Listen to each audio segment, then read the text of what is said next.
침상에 누운 중풍병자를 사람들이 데리고 오거늘 예수께서 그들의 믿음을 보시고 중풍병자에게 이르시되 작은 자야 안심하라 내 죄의 사함을 받았느니라.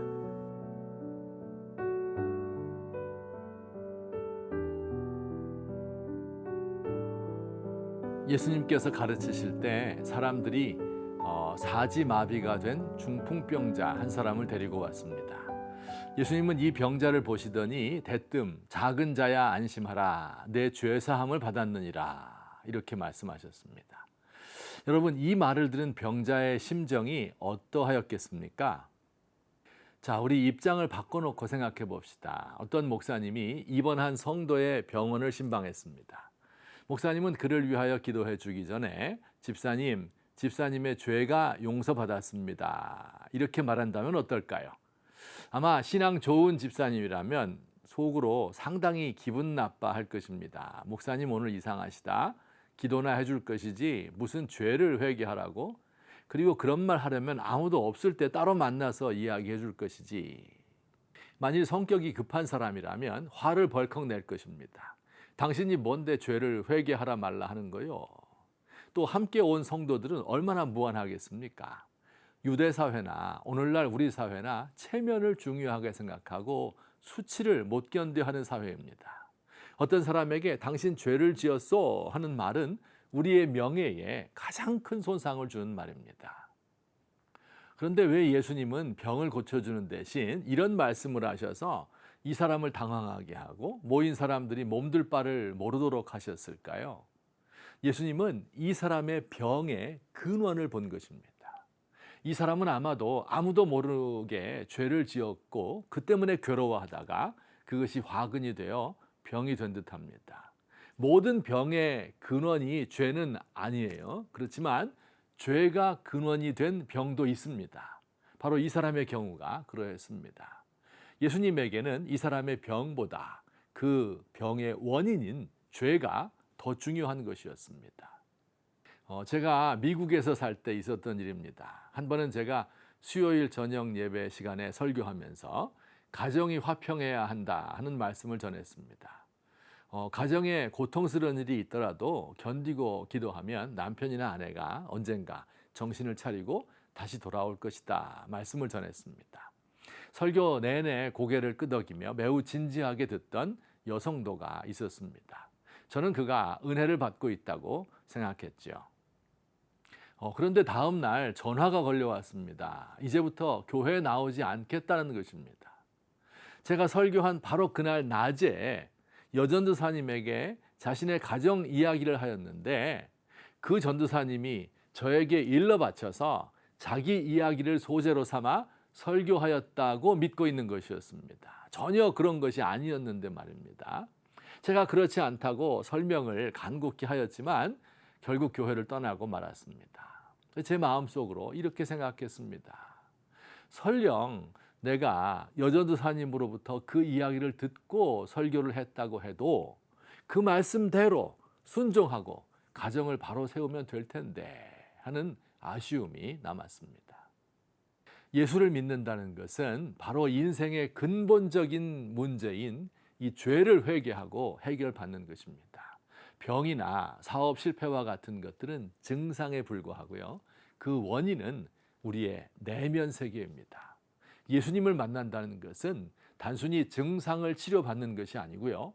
근본적인 문제를 해결받는 것입니다. 우리 내면의 가치관과 삶의 방식이 뒤집어질 것을 기대하시기 바랍니다.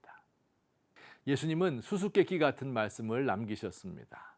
죄사함을 받았다 하는 말과 일어나 걸어가라 하는 말, 이 둘 중에 어느 것이 쉬운 것이겠느냐? 여러분, 어느 것이 쉽다고 생각하십니까? 죄사함을 받았다 하는 말은 증명할 수 없는 말이고 일어나 걸어가라 하는 말은 실제로 일어나 걷지 않으면 거짓으로 판명되는 말이니 죄사함 받았다 하는 말은 아무나 할 수 있는 쉬운 말일 것입니다. 그러나 사실은 죄사함이 훨씬 더 어려운 말씀입니다. 현대의학의 도움으로 중풍병, 치료가 가능하게 되었지요.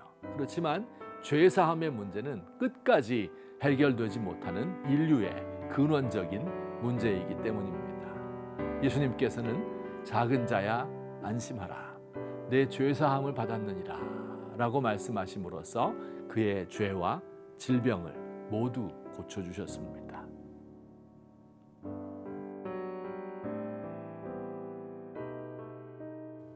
주님, 제 마음 한구석에 도사리고 앉아 도무지 떠날 생각을 하지 않는 죄가 모든 문제의 근원입니다. 그 죄의 정체를 밝혀주시고 죄 용서를 선포해 주시기 바랍니다. 제 마음을 깨끗하게 하시고 죄 지을 생각 사라지도록 도와주옵소서.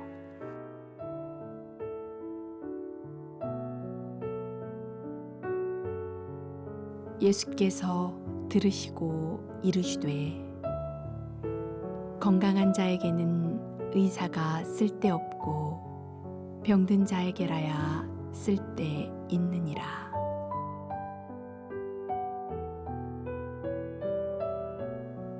오늘 말씀은 마태라는 이름의 제자를 부르신 사건입니다. 그의 직업은 세리였습니다. 세리는 세금을 징수하는 사람인데요. 예수님 당시의 세리는 오늘날 인기 있는 세무공무원과는 사뭇 다른 개념입니다. 세리는 로마 제국의 하수인으로 고용되어 세금을 거두는 사람입니다. 가난한 백성들로부터 세금을 거두어 그 일정액을 로마 당국에 납부하고 나머지가 자신의 급료가 됩니다. 자연히 가능한 한 많은 세금을 거두려 할 것이고 백성들의 돈으로 부자가 되었습니다. 그들은 매국노요, 죄인 취급받았고 그들을 좋아하는 사람은 하나도 없었습니다.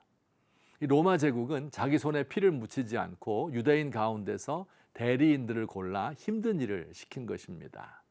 세리는 로마 제국의 죄악을 일선에서 온몸으로 지탱하고 있는 사람들이었던 것입니다. 바로 그 세리를 예수님의 제자로 부르셨습니다. 그리고 그것도 모자라 그의 집에 가서 음식을 잡수셨습니다. 세리 마태는 그의 친구 세리 죄인들을 잔뜩 불러 잔치를 베풀고 예수님 말씀을 경청합니다. 이를 본 사람들이 예수님에 대하여 비난을 퍼부었습니다. 예수님이 죄인들과 함께 먹으며 교제한다고요. 특히 스스로를 의롭다고 생각하던 바리새인들이 예수님을 비난했습니다. 이들의 말을 들은 예수님은 이런 유명한 말씀을 남기셨습니다. 잘하는 말씀이에요. 건강한 자에게는 의사가 쓸데없고 병든 자에게라야 쓸데있느니라. 나는 의인을 부르러 온 것이 아니요 죄인을 부르러 왔노라. 예수님의 말씀이 모두 촌철살인이지만 이 말씀이야말로 예수님이 이 땅에 오신 이유를 잘 말씀해 주시는 명료하면서도 정곡을 찌르는 말씀입니다. 이 말씀은 첫째로는 세리와 죄인과 함께 잡수시는 예수님을 비난하는 자들에게 주신 말씀이에요. 언뜻 들으면 예수님을 비난하는 바리새인들은 건강한 사람들이고 마태와 같은 세리는 병든 자다 이렇게 들립니다. 그러나 그렇지 않습니다. 이 말씀은 예수님의 고도의 역설법입니다. 세상에는요, 건강한 자와 병든 자가 있는 것이 아니라 자신이 병들었음을 아는 병든 자와 건강하다고 생각하는 병든 자가 있을 뿐입니다. 세상에는 의인과 죄인이 있는 것이 아니고요. 스스로를 의롭다고 생각하는 죄인과 스스로를 죄인으로 인정하는 죄인이 있을 뿐입니다. 바리새인들은 스스로를 건강하다고 생각하여 의사이신 예수님을 거부했습니다. 선생님이 학생들에게 물었습니다. 굴뚝 청소를 하고 내려온 아이 둘이 있었다. 한 아이는 검댕이가 묻었고 다른 아이는 묻지 않았다. 누가 얼굴을 씻을까? 아이들은 당연하다는 듯 하나같이 대답했습니다. 검댕이가 묻은 아이가 씻습니다. 아니다. 얼굴이 깨끗한 아이가 씻는다. 자기 얼굴은 못 보고 상대의 얼굴을 보기 때문에 더러운 아이는 자기 얼굴이 깨끗한 줄 알고 깨끗한 아이는 자기 얼굴이 더러운 줄 안다. 아이들이 선생님의 지혜에 놀라며 수긍하였습니다. 선생님이 다시 묻습니다.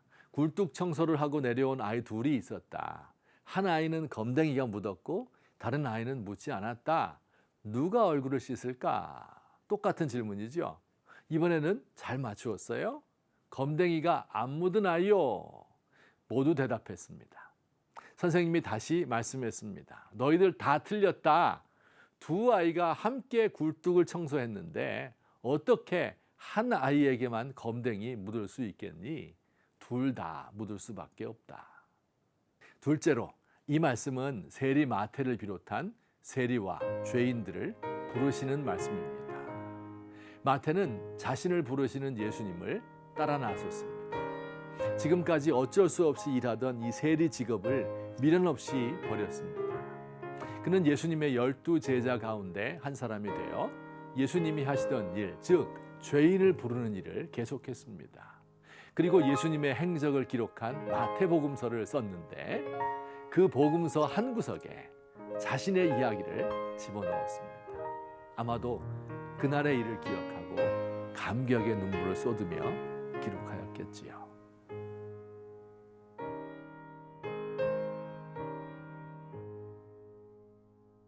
주님, 제가 이 세상의 일부인데 마치 제가 심판자나 된 것처럼 세상을 판단하였습니다.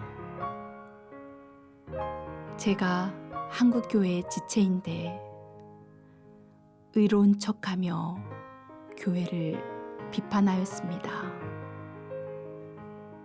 주여, 저를 불쌍히 여겨 주옵소서. 인애하신 주님, 죄인을 부르실 때 저를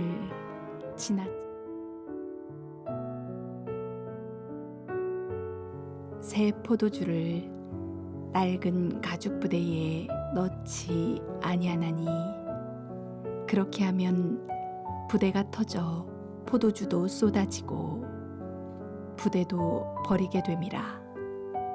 새 포도주는 새 부대에 넣어야 둘이 다 보존되느니라.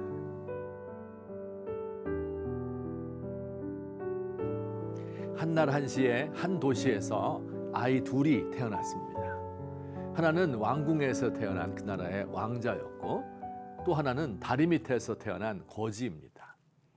그런데 놀랍게도 이들의 생김새가 똑같았습니다. 우연히 마주친 이들은 서로 옷을 바꿔 입었습니다. 왕자는 거지가 되어 구걸을 하고 거지가 왕궁에 들어갑니다. 왕궁에 들어간 거지 얼마나 좋겠습니까? 맛있는 음식을 매일 마음껏 먹을 수 있지요. 일하지 않고 놀 수도 있지요. 거지 왕초에게 매를 맞지 않아도 됩니다. 그런데 그는 얼마 못 돼요. 왕궁에서의 삶에서 불편함을 느끼기 시작합니다. 푹신한 침대에서 내려와 바닥에서 뒹굽니다. 기름진 음식 때문에 속이 더부룩하고 시종들의 나긋나긋한 말투가 귀에 거슬립니다. 매를 맞다가 안 맞으니까 몸이 근질근질하고 어딘가 불안합니다. 여러분, 예수를 믿은 후에도 비슷한 일이 일어납니다. 한편으로는 너무 좋습니다. 마치 오래전에 떠났던 고향이 온 것 같고 엄마의 품으로 돌아온 아이 같습니다. 그러나 다른 한편 불편하고 부담스러운 마음이 듭니다. 하나님의 말씀이 우리 속에 들어오는데 그 말씀이 가만히 있지 않고 우리 속에서 부글부글 끓어오릅니다. 이전에는 아무 문제도 없는 것처럼 보였던 것이 문제가 되기 시작합니다. 예수 믿어서 편안해지기도 하지만 예수 믿어서 불편해지기도 합니다. 바로 오늘의 본문이 이런 우리의 모습을 잘 설명해 줍니다. 새 포도주를 익히기 위하여서는 가죽 부대에 넣고 발효시켜야 합니다. 이 발효하면서 가스가 팽창하여 부대를 터뜨릴 정도가 된다고 합니다. 자, 여기서 새 포도주는 예수님의 교훈을 상징하고 부대는 말씀을 받는 사람들의 마음을 가리킵니다. 또 새 옷에서 한 조각을 찢어 낡은 옷에 붙이면 어떤 일이 일어날까요? 지금은 이 옷의 재질이 아주 좋아졌지만 우리 어렸을 적만 해도 처음에 살 때 좀 큰 옷을 사야 돼요. 몇 번 빨면 쫙 줄어들기 때문입니다. 만일 새 배옷에서 한 조각을 찢어 헌 옷을 기우면 어떻게 될까요? 새 베옷이 점점 줄어들면서 헌옷에 오를 당겨서 헌옷을 찢어놓고야 맙니다. 예수님께서 오셔서 천국 복음을 전할 때 사람들의 마음속에서 바로 이런 일들이 일어났습니다. 처음에는 예수님이 먹을 것도 주고 병도 고쳐주시니까 사람들이 다 좋아했죠. 그렇지만 시간이 조금 지나니 예수님의 말씀이 그들을 괴롭히기 시작했습니다. 예수님 가르치시는 말씀이 새 포도주처럼 그 사회를 부글부글 끓게 만들었습니다. 새 배조각처럼 사람들 사이를 쭉 갈라놓았습니다. 사지마비 중풍 환자를 고치시면서 죄가 용서받았다고 선포하심으로써 병자를 비롯하여 듣는 모든 사람들을 혼란스럽게 했습니다. 사회에서 지탄을 받던 세리 마태를 제자로 받아들이고 세리들과 함께 먹고 교제하심으로써 그 사회가 가지고 있던 가치관을 뿌리부터 뒤흔들어 놓았습니다. 예수님과 제자들이 금식하지 않는다고 비난하던 사람들에게 금식할 필요가 없다고 말씀하심으로써 위선자들을 책망했습니다. 하나님이 진정으로 원하시는 것은 사람들을 긍휼히 여기는 것이지 제사나 금식이 아니라고 함으로써 당시 종교인들을 당황하게 하셨습니다. 여러분, 예수님의 말씀이 이렇게 저와 여러분을 불편하게 만드시는데 그 궁극적인 목적은 부대를 터뜨려서 포도주를 다 쏟아버리는 것이 아닙니다. 한 사람의 인생을 망치고 사회의 모든 질서를 어지럽히는 것이 끝이 아닙니다. 새 포도주는 새 부대에 넣어야 둘이 다 보존되느니라. 튼튼한 새 부대를 마련하면 이 새 부대 안에서 말씀이 발효하여 질 좋은 포도주로 바뀝니다. 사지마비 환자는 죄 용서와 병 고침을 동시에 받았고 세리마태는 예수님의 제자가 되었습니다.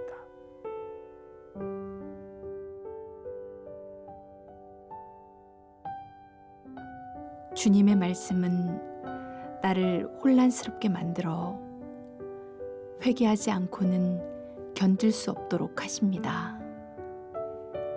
주님의 말씀대로 살지 않은 날은 양심이 부대껴서 잠을 이룰 수 없습니다. 복음을 전하려는 열망이 불처럼 일어나 억제할 수 없습니다. 이 말씀이 제 속에 항상 살아있기 원합니다.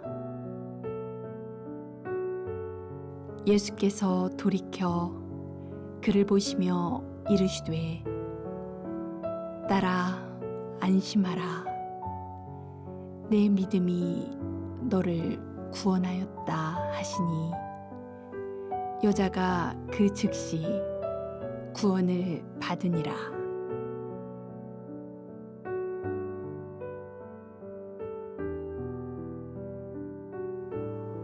갈릴리 바닷가의 작은 도시 가버나움, 예수님께서 주로 활동하시던 곳입니다.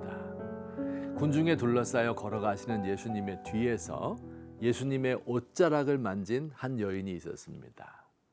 이 여인은 혈루증이라는 불치병에 걸린 여인으로서 예수님의 뒤에서 그의 옷만 만져도 병이 나을 것이라는 믿음을 가지고 있었습니다. 이 여인은 예수님의 옷을 만진 후 자신의 혈루 근원이 마르고 병이 치료된 것을 느꼈습니다. 예수님은 뒤를 돌아보시며 누가 내 옷에 손을 대었느냐고 물으셨죠. 제자들은 사람들이 애워싸서 밀고 당기는데 누가 손을 대었느냐고 물으시면 어떻게 합니까? 원망하듯이 말했지만 예수님은 뒤를 보시며 눈으로 이 여인을 찾고 계셨습니다. 더 이상 숨기지 못할 것을 알고 이 여인은 자기에게 일어난 일을 말했습니다. 그제서야 예수님은 딸아 안심하라. 내 믿음이 너를 구원하였다. 축복해 주셨습니다.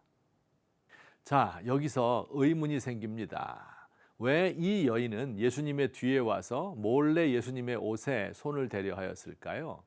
다른 병에 걸린 사람들은 다 예수님 앞에 나와서 간청하면서 고쳐달라고 말했는데 이 여인만은 뒤로 돌아가서 예수님의 옷을 만졌습니다. 왜일까요?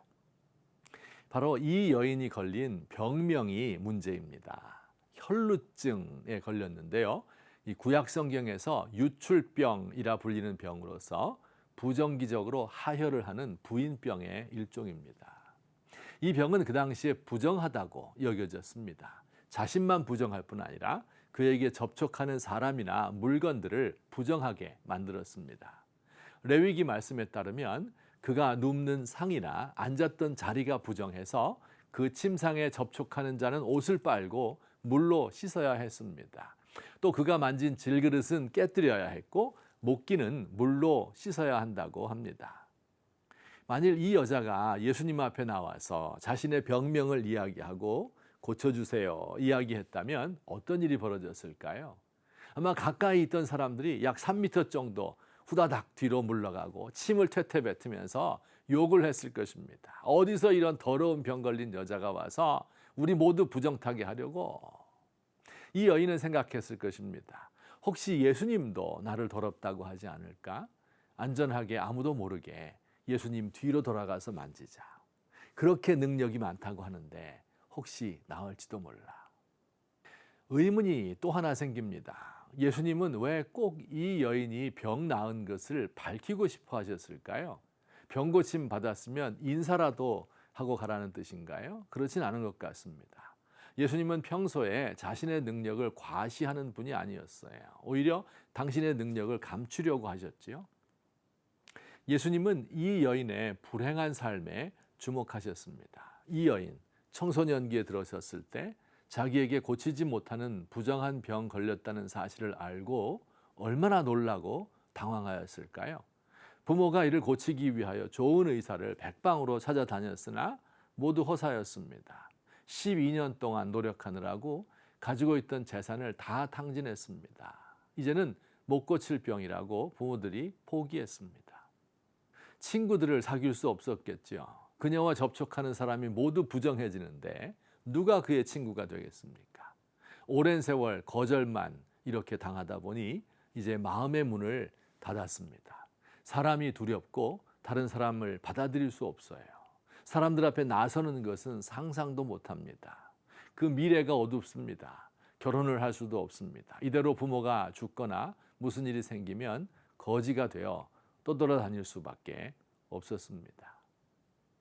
우리 예수님은 이 여인의 몸뿐 아니라 마음도 고치기 원하셨습니다. 사람들 앞에 나서서 자신의 이야기를 함으로 용기를 갖기 원했습니다. 마침내 예수님은 이 여인의 믿음을 칭찬하셨습니다. 그녀를 딸아 이렇게 부르셨습니다. 아들아 라고 부르는 것과는 사뭇 다르죠. 우리 주님은 이브의 후손으로 태어나서 몸과 마음의 문제를 안고 마음 졸이며 사는 세상의 모든 여인들에게 다정히 말씀하십니다. 딸아, 안심하라.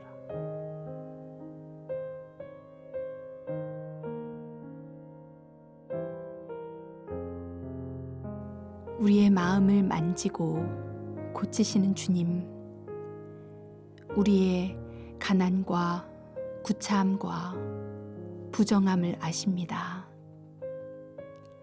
오늘 우리에게도 말씀해 주옵소서. 딸아, 안심하라. 내 믿음이 너를 구원하였다. 우리 주님의 뒤로 돌아가서 당신의 옷자락에 저의 손끝을 댑니다. 주님의 능력이 저의 부정함을 치유하실 줄 믿습니다.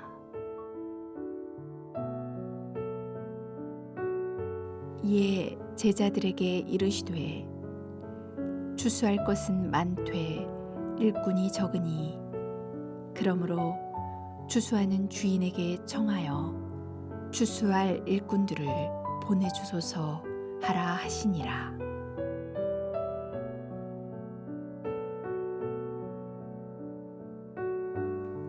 추수할 것은 많고 일꾼은 적다. 예수님께서 제자들을 뽑으시면서 하신 말씀입니다. 그런데 이 말씀은 오늘 우리 상황에는 전혀 맞지 않는 말씀인 것 같습니다. 전국 방방곡곡 어디를 가든지 교회가 없는 곳이 없습니다. 전국의 교회가 약 6만 개 정도이고 편의점 숫자가 2만 5천 개쯤 된다고 하니 편의점 숫자의 2배 이상인 셈입니다.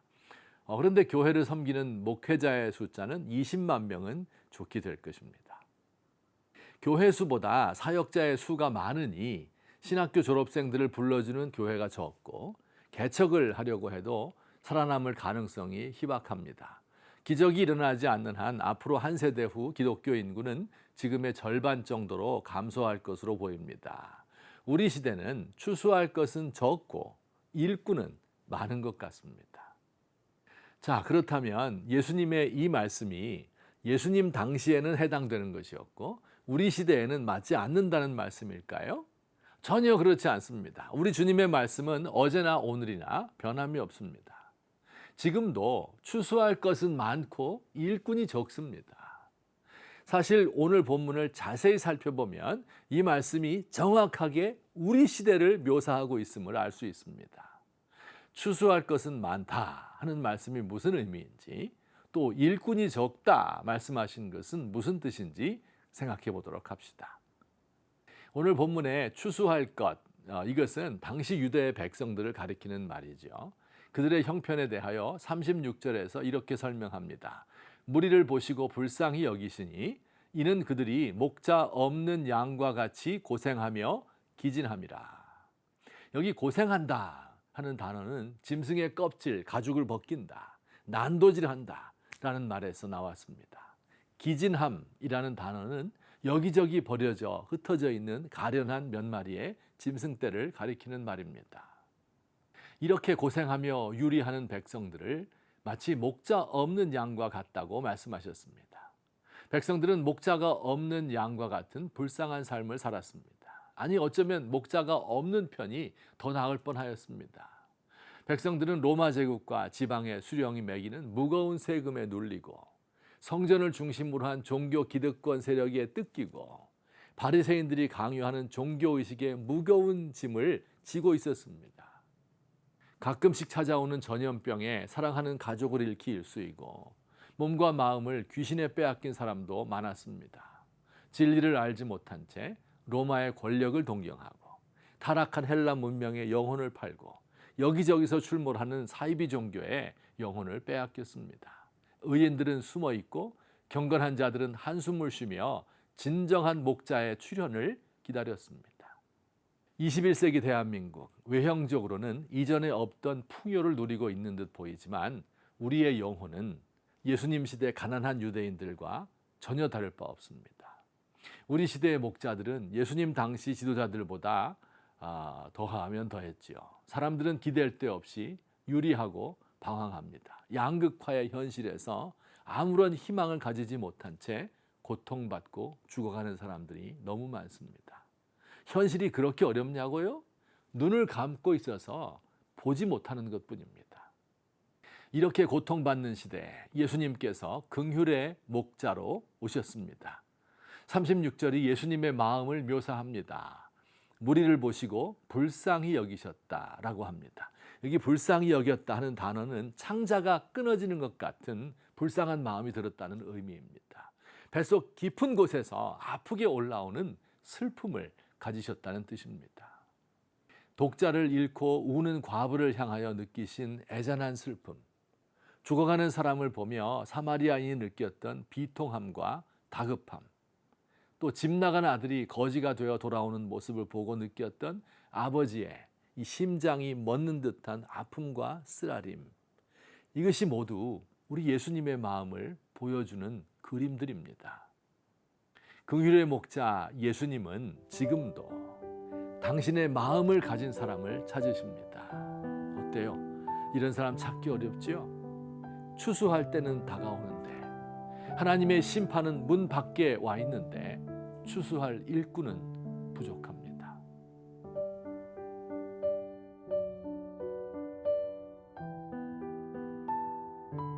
주님, 추수 때가 오기 전에 추수할 일꾼들을 보내어 주세요. 예수님의 마음을 품은 긍휼의 목자들을 보내주세요. 제가 주님의 마음을 가진 사람이 되고 싶습니다. 고통당하는 이웃과 함께하는 이 시대에 진정한 목자가 되기 원합니다.